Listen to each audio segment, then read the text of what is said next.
Bonjour tout le monde, bienvenue sur l'Après Ciné, la chaîne du passionné. Aujourd'hui, je vais vous parler des sorties DVD pour ce mois d'août 2015. Ce sont les sorties qui m'intéressent, c'est pas forcément les vôtres. À ce sujet, j'aimerais savoir quels sont vos intérêts pour ces nouvelles sorties de DVD. Mettez-moi vos commentaires dans la barre à propos de la vidéo. Je serais vraiment content de savoir quels sont vos goûts, vos choix, et pouvoir discuter et débattre là-dessus. Ceci dit, mon premier choix, c'est sorti le 4 août 2015. Il s'agit de Fast and Furious numéro 7, un film d'action de James Wan, avec dans les rôles principaux Vin Diesel et Paul Walker. Le pitch, c'est Dominique Toretto et sa famille qui doivent faire face à Deckard Shaw, bien décidé à se venger de la mort de son frère. Ouais, moi j'aime bien les Fast and Furious. Bon, j'ai pas vu le 5 et le 6, mais en voyant cette bande-annonce, ça m'a semblé intéressant. Alors ça sera à voir, en ce qui me concerne, en téléchargement. Et ensuite, sorti ce 7 août dernier, Projet 666, un film d'épouvante horreur de Marcus Nispel, avec dans les rôles principaux Stephen Lang et Brett Dyer. Le pitch, lors d'une soirée, 6 adolescents trouvent un vieux disque vinyle et décident de le jouer à l'envers, dans l'espoir de découvrir un message. Mais lequel ? Bon, en voyant la bande-annonce, ça m'a l'air assez intéressant. Excusez-moi. Bon, il y a quelques passages qui m'ont l'air assez délirants, voire originaux et un peu comiques, mais légèrement quand même. On est quand même bien dans de l'horreur. Et c'est aussi à voir en téléchargement. À savoir que ces deux films-là sont américains, Fast and Furious 7 et Projet 666, et ce sont des sorties en Blu-ray. Le troisième et dernier choix en ce qui me concerne, et ce sera une sortie DVD pour le 18 août prochain, toujours dans le genre épouvante horreur, un film américain qui était sorti le 3 septembre 2014 au cinéma, d'une durée d'1h59, réalisé par Scott Derrickson, avec dans les rôles principaux Eric Bana, Edgar Ramirez et Olivia Munn. Bon, alors ce film a vraiment, je dirais, mon premier intérêt pour ces sorties DVD.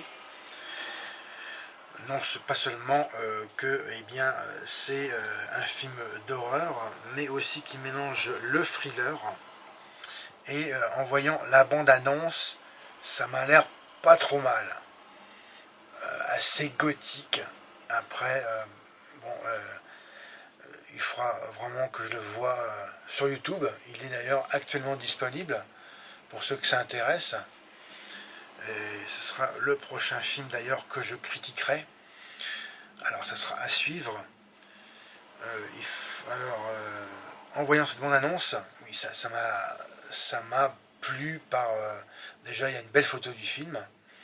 La photographie dans un film particulièrement d'horreur, quand ça se passe souvent dans des endroits sombres où la nuit est vraiment primordiale. Et là, ça m'a l'air vraiment d'être un beau travail de photographie du film. Il faut savoir que c'est interdit aux moins de 12 ans, celui-ci. Alors, l'histoire.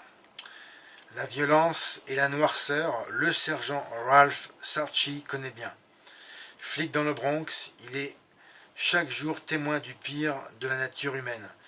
Ce qu'il endure a même fini par affecter sa relation avec sa femme Jen et leur petite fille Christina. Pourtant, rien ne l'avait préparé à l'affaire que lui et son partenaire Butler vont découvrir. Dépassé, Sarchi va devoir s'allier à un prêtre renégat dont la foi a souvent vacillé, qui tente de le convaincre que les horribles événements qui se multiplient sont liés à des possessions démoniaques. Ensemble, le policier et le prêtre accumulent les preuves que le mal est à l'œuvre. Et Sarchi est forcé de remettre en cause tout ce en quoi il a toujours cru pour combattre excusez-moi, les puissances occultes qui menacent la ville et sa famille. Encore une fois, mélanger ces deux genres,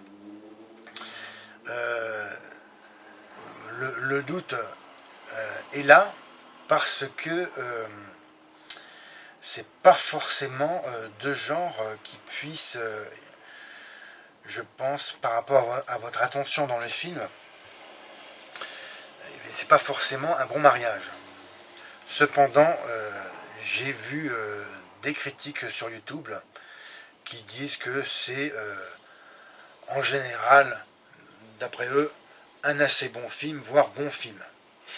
En tout cas, cela a vraiment retenu plus mon attention que les deux précédents, parce que, eh bien, ça m'a l'air vraiment noir comme film. Bien sûr, ici, aucune place pour l'humour. On est vraiment dans du sérieux. Je dirais même qu'on est peut-être dans un film très noir et peut-être très gothique. Bien sûr, d'après moi, ce que j'ai compris par rapport aux critiques que j'ai entendues et aussi au film, il y a forcément la référence de l'Exorciste, qui pour moi est le film, le chef-d'œuvre absolu de William Friedkin. D'ailleurs, il est disponible sur YouTube en version courte.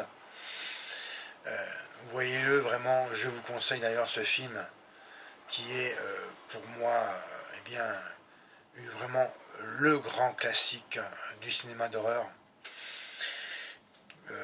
qui est vraiment dans le gothique et le fantastique. Alors là, bon, c'est vrai que c'est un film qui m'a l'air d'être original, car il mixte ces deux genres, thriller policier et film d'horreur. Et Eric Bana a l'air, d'après ce que j'ai vu dans la bande-annonce, de bien jouer aussi. C'est pas forcément un acteur qui m'intéresse, mais en tout cas, il a l'air de bien tenir son rôle. L'autre acteur qui fait le prêtre, je ne le connais pas du tout, ainsi que les autres d'ailleurs. Alors, ça sera vraiment à découvrir. En ce qui me concerne, sur YouTube, faites également ceci, je vous le recommande. Pourquoi s'en priver? C'est gratuit. Et voici ce qui conclut cette rubrique concernant ces sorties DVD et Blu-ray pour ce mois d'août 2015. Bon, c'est un mois qui est vraiment très calme quand même. On est en plein cœur de l'été. Forcément, les éditeurs ne sortent pas véritablement en tout cas, beaucoup, voire énormément de titres. Pour moi, ça sera la période qui sera vraiment propice en sortie. Ça sera vraiment à partir, je pense, novembre. Je dirais plutôt même fin octobre, novembre, jusqu'à la fin de l'année. Forcément, à cette époque-là, on est plus devant un écran que dehors. C'est logique. Voici ce qui conclut cette vidéo pour aujourd'hui. Je vous remercie de votre attention. Alors, comme d'habitude, regardez mes autres vidéos et partagez-les. S'il vous plaît, laissez-moi vos commentaires, c'est très important pour moi. Déjà, que je puisse vous donner mes impressions sur ce que je viens de dire. Aussi, partager avec vous, c'est primordial. C'est pas que pour faire des critiques que je suis sur YouTube, c'est aussi pour pouvoir partager ma passion de cinéphile. Mettez-moi un M si vous avez aimé, et encore mieux, abonnez-vous à ma chaîne. Et n'oubliez pas de regarder les éventuels en PS, un post-scriptum que j'aurais oublié, des remarques ou des informations sur ces films, ainsi que eh bien, les bandes annonces, hein, bien évidemment. Et encore mieux, abonnez-vous à ma chaîne. C'était Fred, salut.